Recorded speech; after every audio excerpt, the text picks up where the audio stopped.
welcome to a new episode of the 90s Metal Gamer, where we stay hydrated and play video games. I have been on a Metroid kick lately, ever since the release of Metroid Prime Remastered.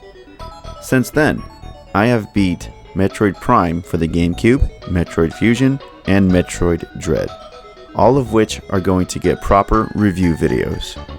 Metroid Prime for the GameCube has already been reviewed on this channel. I'll link it in the description below. After this review video, I'm going to review Metroid Dread. Then after that one, I really don't know what I'm going to do with my life. Maybe Metroid Zero Mission. More to follow on that. There are also other review videos that I need to do, such as Raw Danger, Star Fox Assault, and Bioshock. Raw Danger was requested by a subscriber to the channel goes by the name of ABCD Electronics NH. I want you to know that I did not forget about it. It's just that I am very backlogged on all the games that I need to play and review. I hope you're watching this, and I want you to know I am going to make this video. In my Metroid Prime review video, I mentioned something that I don't know a whole lot of the lore that surrounds Metroid. And since then, I have done a little bit of studying to educate myself on the lore. And I have to say that I am quite impressed. Overall, Samus Aran is just a badass in general. I really don't know how else to explain it. And that level of badassery is really shown in Metroid Dread. I'll make a review video about it. And what's really great about this is that everything that I've learned is only surface level. So it definitely goes much deeper than that, and I will be doing a little bit more research on it. Okay, this video is about Metroid Fusion. I'm going to do a casual review of Metroid Fusion. During this review, we're going to go over the story, the presentation, the gameplay, and the music. And I like having complete transparency with all my subscribers. Yes, I used cheat codes. I used Codebreaker to beat this game. Otherwise, I would not have been able to beat it. And Metroid is known for being stupid difficult. Let's get started.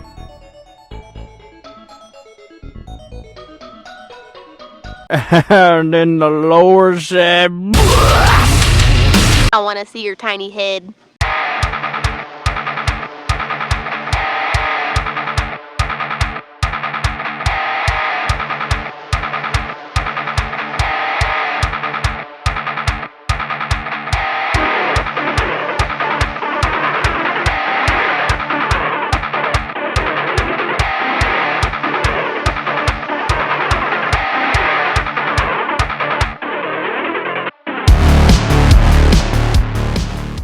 Metroid Fusion was the very first Metroid game that I have ever played, and I played it on the OG GBA. That's right, no lights.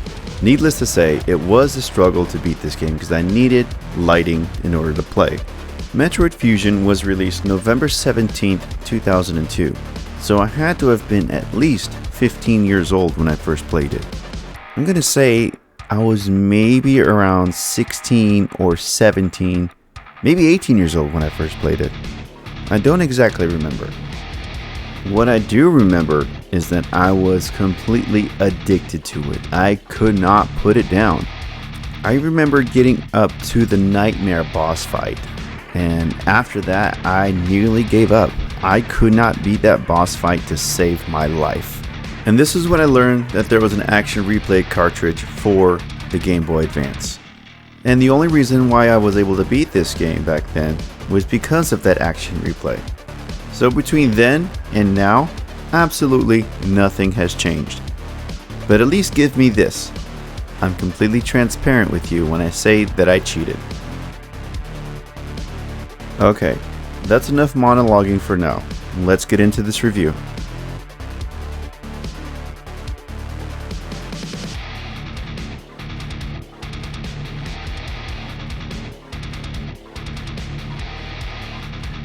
According to the Metroid fandom page, Metroid Fusion takes place after Metroid Other M.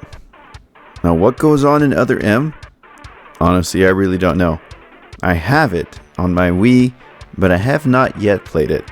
I'm not sure if I actually want to play it either, because it is a motion sensor game, and I'm not a big fan of motion control gaming. But I guess if I want to be well-rounded in the Metroid series, I should probably give it a shot. The game begins with Samus Aran being an escort for the biologics research team on planet SR-388. There, they are confronted by a Hornode. Jeez, that sounds really weird. Samus killed the Hornode, but then after that, you get this yellow-looking thing that emerges from it, and it attaches itself to Samus' suit. It did not initially affect her, but as time went on, she loses consciousness and ends up crashing her ship onto an asteroid belt. She survives the crash and is tended to by the medical crew. They come to find out that the yellow blob that latched itself onto Samus' suit is a parasite known as the X. The medical crew surgically removed large portions of Samus' infected suit, but at this point it was already too late. The parasite had already gotten into her central nervous system. The only known predator to the X parasite are the Metroids, and unfortunately, all the Metroids have been eradicated thanks to Samus, with the exception of a dead baby one. So that dead baby Metroid was used to make an X vaccine to eradicate the rest of the X parasite that was in her body.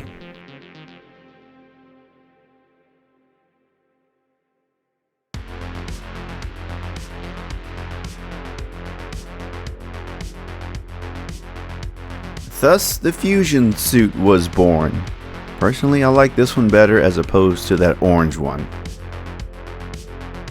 Upon her recovery, she is sent to investigate an explosion on the Biologics Space Laboratory's research station.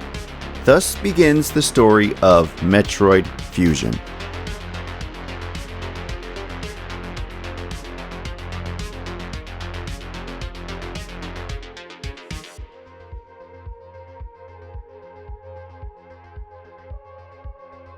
Obviously, I could not play this on my GBA, otherwise I would not have been able to record it and put it up on the screen that you're looking at right now.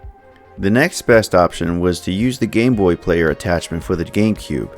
I didn't have that either, and I'm not going to spend the money to get one either. And from what I understand, it's also on the Switch Online. Well, I didn't go that route either. I don't have a Switch Online membership. Instead, I used my RetroPie, and I used the Xbox One controller to play. And it was really good. I know this is probably not the most authentic way to play this game, but it takes me back to that old saying. If it looks stupid and it works, then it is not stupid. And I did have a slight advantage besides the cheats when using the Xbox controller. If you're playing this game on the GBA, of course you only have your B and A and L and R buttons. While with the Xbox One controller, obviously you have more buttons, and the extra buttons on there were used as turbo buttons, which helped me out a lot when I was playing this game. Even though I had a slight advantage using the Xbox One controller, I still would not have been able to beat this game had I not been using the Codebreaker cheats. Arguably, the most memorable moment in this game, in my opinion, is the Nightmare boss fight. Just looking at this thing, it just weirds me out. The game starts out quite easy because it wants you to learn the controls and get accustomed to them properly. But then as you play along, it gets progressively harder and harder. Which leads me to my next topic about the Metroid series. It is not for the faint of heart, and it's most definitely not for the casual gamer. It's either do or die. Regardless of all that, the controls were very tight and very responsive. I did not notice any lag upon my button presses. And the only reason why I picked it up again was for the sake of nostalgia. I do have a lot of sentimental attachment to this game, considering it was the very first Metroid game I've ever played. And it would not be a proper Metroid game if it did not give you a sense of isolation, helplessness, and desertion. And in my own opinion, I think it gives those more so than Metroid Prime. Like every single Metroid game, you are nerfed of all your abilities in the beginning. You start out super weak, and as you progress through the game, you gain all your abilities that you have previously lost. and then some, which I think is pretty cool. Overall, I had a really fun time experiencing this game again. It was nice to go back and relive my teenage years and experience that rush of nostalgia.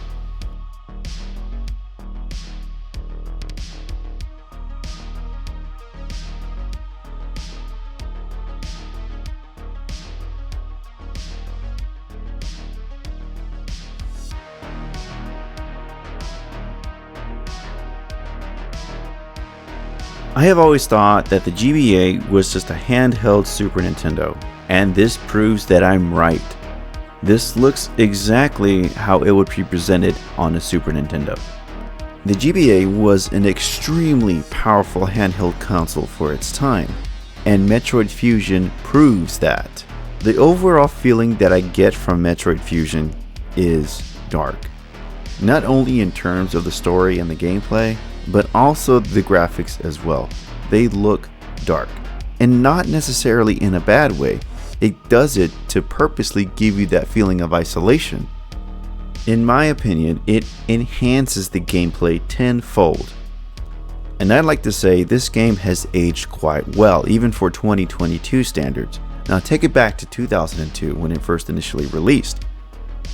Absolutely beautiful for its time, considering it was on a handheld device too.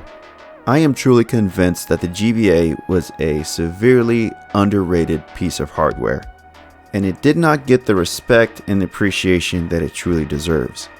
If you watch back to one of my previous videos, I did a repair on a GBA that was left in water. It was actually quite interesting. You should check it out. I'll link it in the description below. I missed a very key point in the story segment of this video. I forgot to mention that the cause of the explosion that Samus was investigating was actually a clone of her copied from Parasite X. And to make things even worse, it's copying her at her full strength. This is a lot of trouble for her.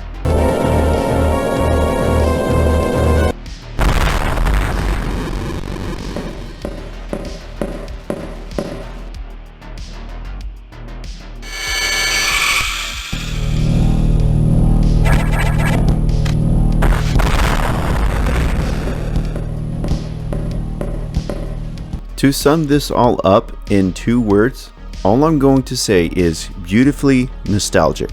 If I don't stop myself now, I am going to go on and on and on about how side-scrolling platformers are just not the same as they used to be, or platforming games in general. So I'm just going to leave it at that. Metroid Fusion brings that nostalgia back to life.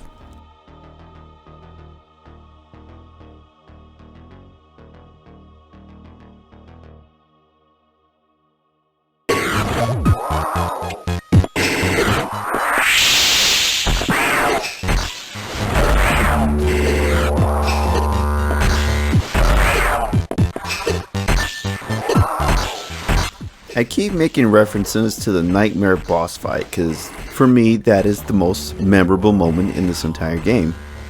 The music in the Nightmare boss fight is arguably the most memorable too.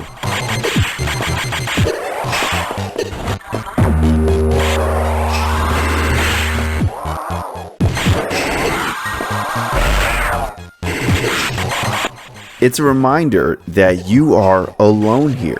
No one's coming to help you. You are deserted. You are in isolation. You are helpless.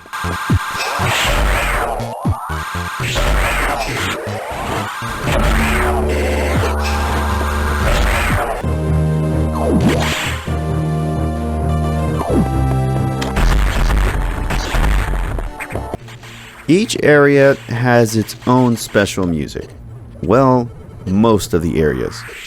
I'm assuming Nintendo did this to save space on the cartridge, considering that can only hold so much data.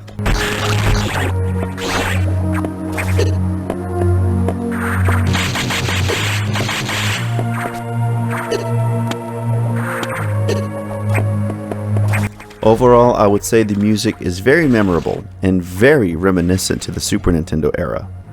I think that needs to make a comeback. What do you think?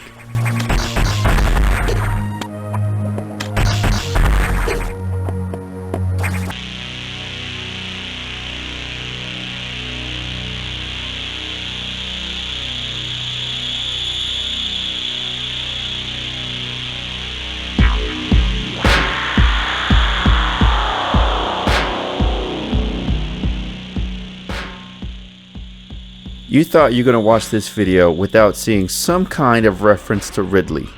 No, I got you. Here is Ridley in all its glory.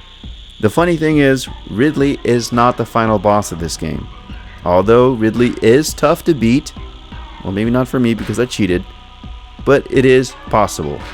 There are actually 3 final boss fights in this game. The first one being Ridley, the second one being the clone of Samus, which is what you're looking at right here in this ugly monstrosity, and the third one, well, I'll show you here in a second.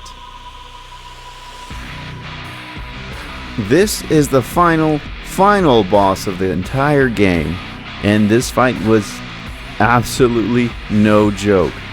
I struggled through the whole thing, and the funny thing is, I could not use cheats on this very last part. Every time I did, the game would break.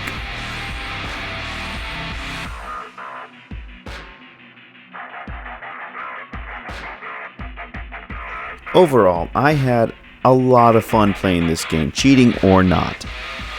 It does hold a special place in my heart because it is on the GBA and it is the very first Metroid game that I ever played.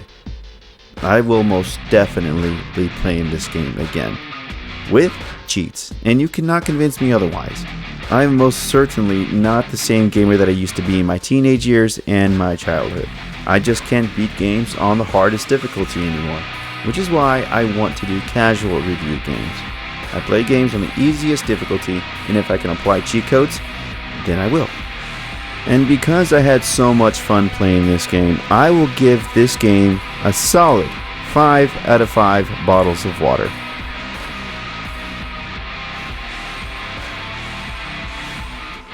Thank you for watching my video all the way to the end. I really do appreciate it, and I really do mean that.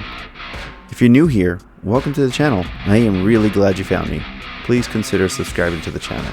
Drop a like for the algorithm, drop a comment, and let me know what you think of these videos. I love y'all, stay hydrated, and I'll catch y'all in my next video.